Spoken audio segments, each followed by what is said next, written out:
Hello everyone, and now welcome to game 2 in the series, Undead versus Orc. Anxi easily taking game 1 so far, as we are now looking at removing the fog of war, so I can really figure out what's going on here.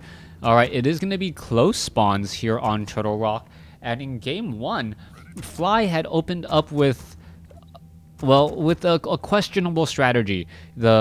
The Farseer, Shadow Hunter, Tauren Chieftain against an Undead player.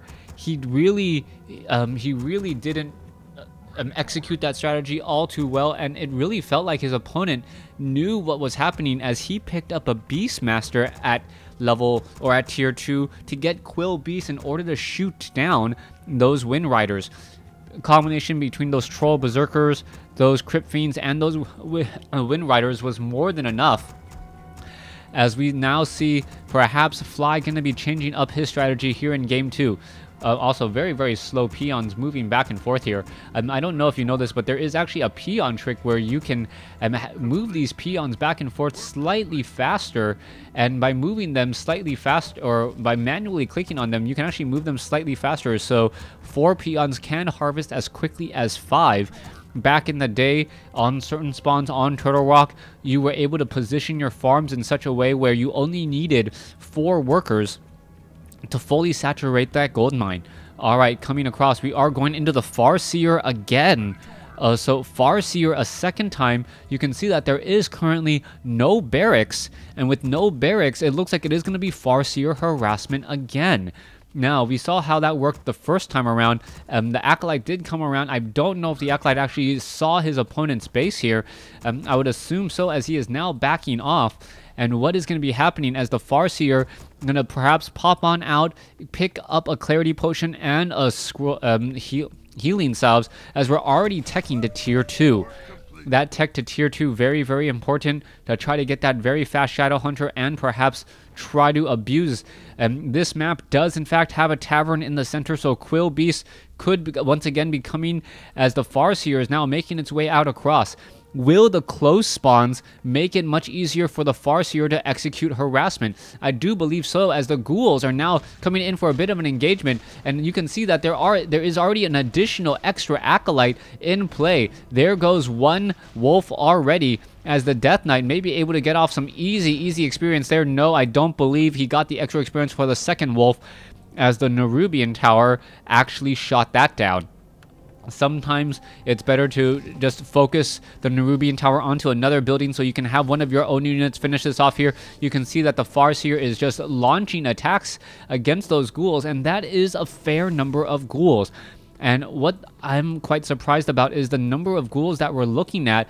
And if we are seeing that many ghouls in play without a graveyard, that does mean that the Crypt Fiends will be significantly delayed. War Mill is already done. You can see that the Stronghold is about halfway done, as well as the Farseer has quickly taken out that center turtle, gotten the item, and is now perhaps going to come in for a bit more harassment. You can see also, let's take a look. Lumber is sitting on a lot of lumber there. You have to switch back and forth in order to figure out how much resources players have. As we're looking at these ghouls just running back here, another good surround. However, Farseer can easily resummon those Spirit Wolves, denying that 20 experience. Always very important, as the Farseer does have a slight lead, as the Farseer now needs to try and get away. And oh, this was gonna be perhaps a bit of a box trap there, as the Spirit Wolves are now backing off. Alright, let's take a look at this. Very low hit point ghoul will most likely get death coiled here in just a moment. That is a lot of damage. Oh, down to 54 hit points. That's gonna be a free ghoul right there. And I believe 1 or 2 more shots should do it. Come on, that ghoul is already down to 19 hit points. Just take it out. There it goes. Now it's finally taken out. But I believe the Death Knight is sitting at level 2 after clearing out this green creep camp. Alright, you can see we are sitting at tier 2.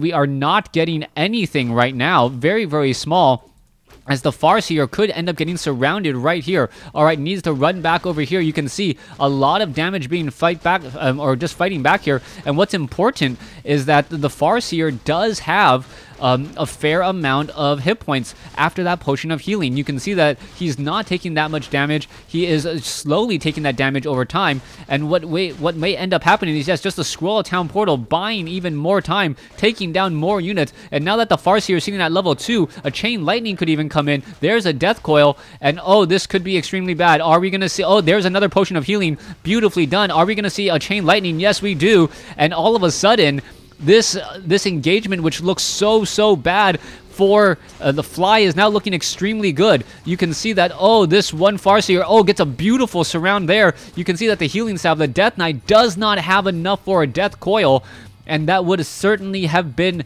near or certain death here, as the Altar of Storms was never training up a second hero. Very strange, not training up that second hero. The Bestiary is now out. Alright, what's going to be happening next? The Farseer sitting at level 2. Farseer may try to pick up perhaps a Naga Sea Witch to put down some early pressure, as the Death Knight is now falling a bit behind in that experience race. However, the Scroll of Town portal was used. There is a Beastmaster now being used, so it is going to be an army of summons. Spirit Wolves, Quill Beast, a Farseer, and Beastmaster making their way out, as we're looking at the Bestiaries now finishing up the second one. Alright, second Bestiary about to be completed here. First Wind Rider already on its way. You can see Crypt Fiends are going to be added here, as well as Ghouls having a very difficult time. They need to run back here, as we are going into a Lich. Alright, Wind Rider is in play as well, and that may be a bit of a problem. That Crypt Fiend very low on hit points, as it is just trying to run around. Is the Death Knight going to get there in time to try and Death Coil it? Already down to 155, and yes, there's the Death Coil to save it, ever so barely, as the units are now going after perhaps a couple of these Ghouls. Alright, Quill Beast, very high damage units there, going after those Ghouls in the back. Meanwhile, this strategy is just kind of trapping some of these units here, as the Crypt Fiend may end up taking a little bit of damage. Are we going to see? Yes, that Crypt Fiend still wandering around here. The Death Knight still does not have the necessary mana for a second Death Coil, as the Farseer resummons some Spirit Wolves on the far side. Alright, double Wind Riders, triple Quill Beast, dual Spirit Wolves. So much damage, as a huge Frost Nova hitting a lot of the units there, and now all the units are trying to run back against this. Again, this Lich in a bit of trouble, trying to run around in that backfield. The Death Knight may try to come over, does not have enough for a Death Coil just quite yet, and I believe, did he heal himself somehow?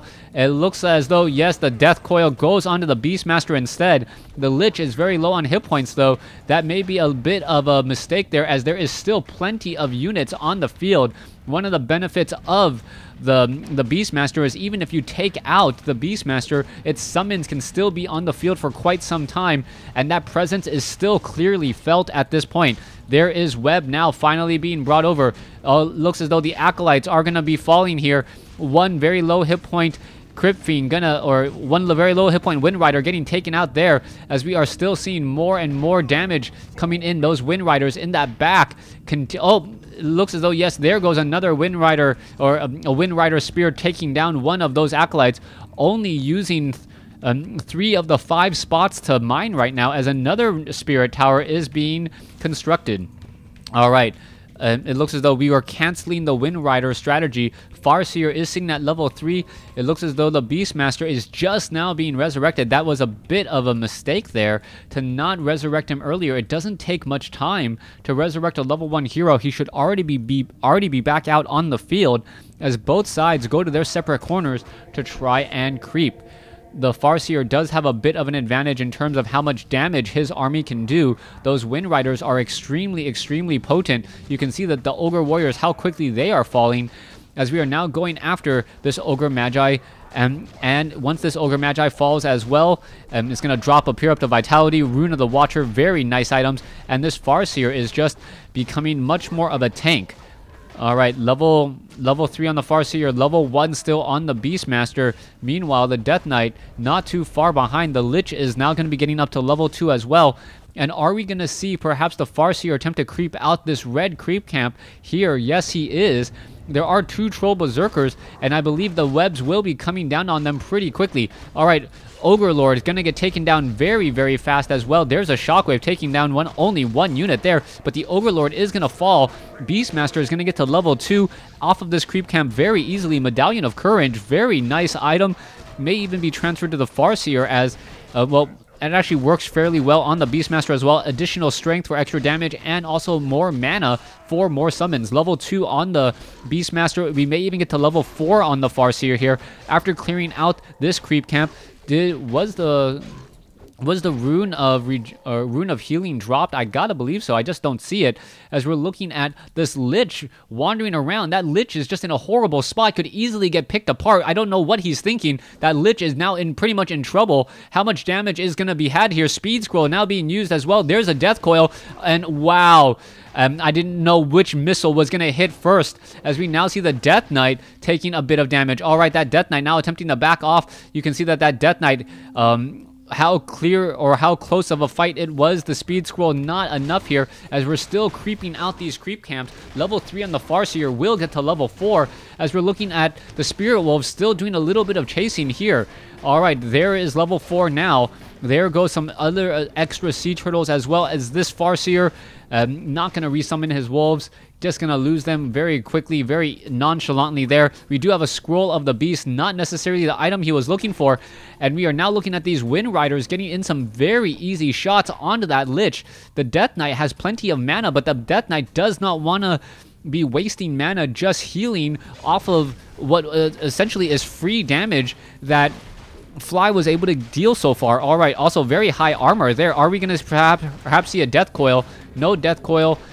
We are picking up a Potion of Greater Healing. Very nice item onto that Beastmaster now.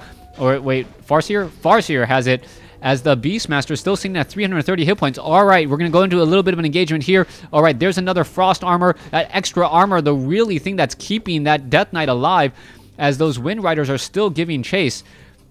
Wind Riders doing a great job, able to keep creeping all across the map. That Farseer, if it gets to level 5, is going to be very deadly. This Lich, sitting at 345 hit points, could get taken out very easily as well, as we are now going into an engagement against the Gargantuan Sea Turtles.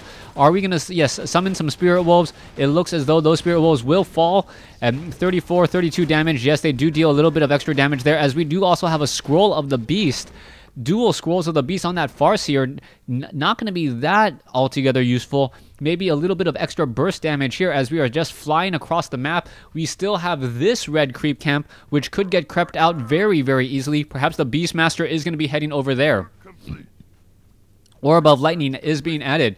All right, Great Hall already done. Was that a pocket? Pocket Hall? I believe that was a Pocket Hall that was placed down there, as we are just looking at Fly doing a great job creeping, and it's really more of Anxi not doing a great job of trying to keep up in terms of the levels. Level 3, level 2 compared to a level 4, level 3, soon to be level 5, level 4, I gotta believe.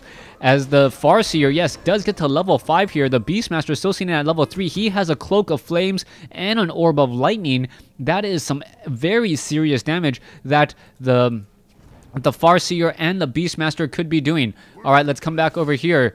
Meanwhile, we can see that mining away, this game is looking like it is Fly's game to lose.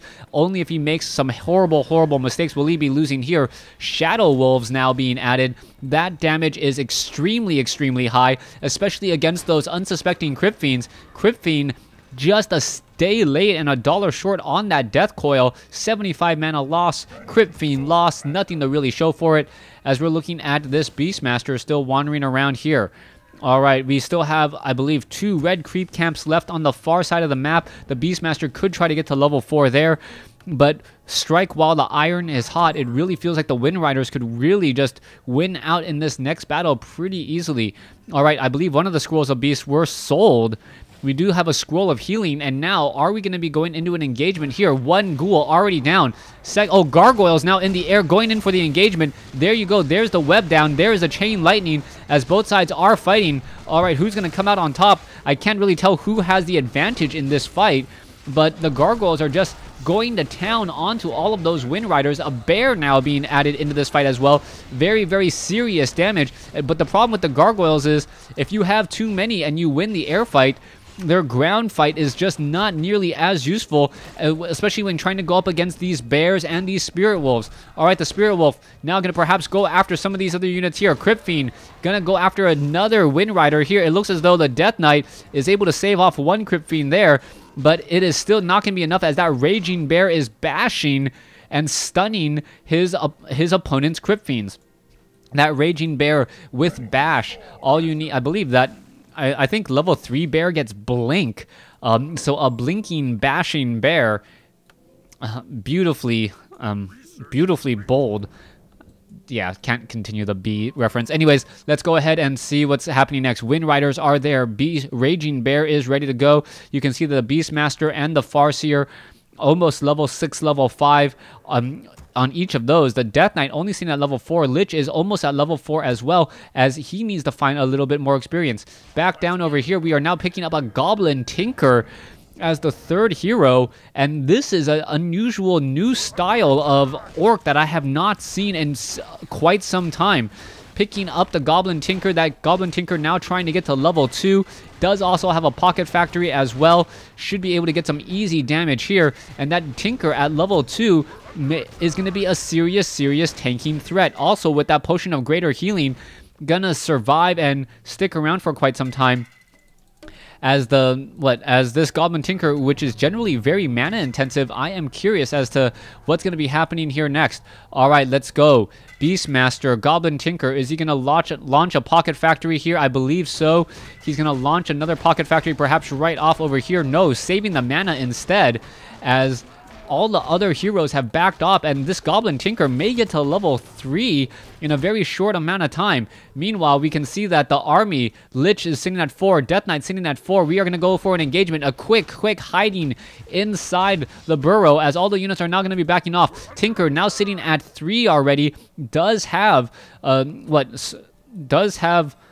Belt of Giant Strength and is now regenerating some hit points. We're going to see this expansion fall, but I cannot imagine that Anxi is ready to take on a level 3 Goblin Tinker in addition to the level 5 Farseer and the level 4 Beastmaster. Very small army here. We are still training up more units back at home. Yes, more Wind Riders still being trained. We are sitting at 63 over 70 supply.